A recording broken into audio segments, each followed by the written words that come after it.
भारत और मालदीव के बीच रिश्तों में खटास कम होने का नाम नहीं ले रहा है। तल्खियां दोनों देशों के बीच बढ़ती जा रही हैं। मालदीव की सरकार की जमकर भारत में आलोचना हो रही है।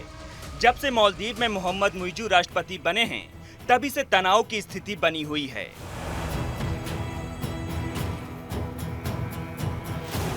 माना जा रहा है कि राष्ट्रपति मुइज़ू का झुकाव चीन के प्रति ज्यादा है।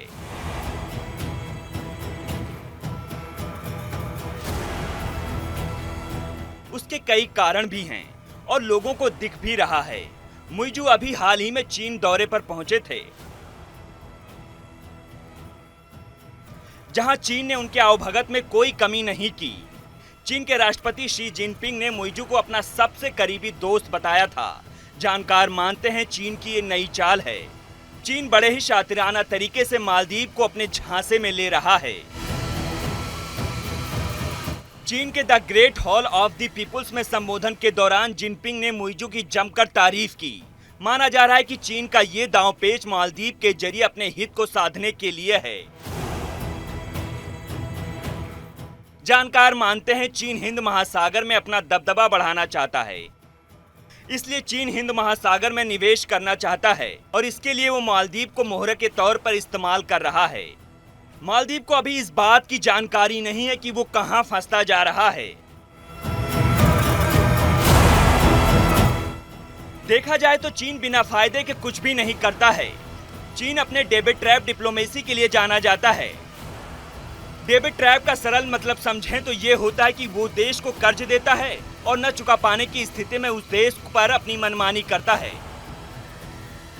कई अफ्रीकी देशों को चीन इस जाल में फंसा चुका है। उदाहरण के तौर पर देखें तो श्रीलंका भी चीन के जाल में फंस चुका है और दिवालिया होने की कगार पर खड़ा है।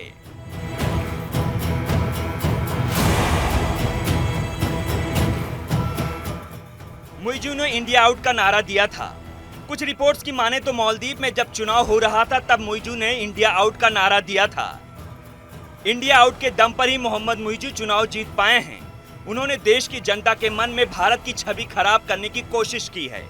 चुनाव जीतने के बाद उन्हें अपने नारे को भुनाना था, इसलिए उन्होंने चीन से निवेश की मांग की ताकि जनता को दिखाया जाए कि चीन उनका हितैषी है। लेकिन चीन अपना अलग ही चाल चलने में जुटा है।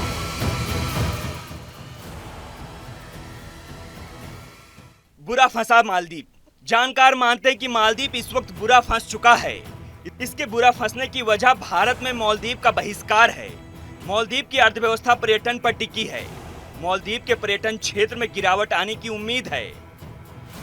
दूसरी ओर मालदीव में विकास की धीमी रफ्तार। मालदीव पर चीन का भारी भरकम कर्ज आ सकता है। बता दें कि मालदीव सरकार के 3 मंत्रियों ने पीएम नरेंद्र मोदी के लक्षद्वीप दौरे को लेकर बेहद आपत्तिजनक टिप्पणी की थी, जिसके बाद दोनों देशों के बीच तनाव बढ़ गया था। बढ़ते तनाव को देखते हुए मालदीव सरकार ने तीनों मंत्रियों को बर्खास्त कर दिया था।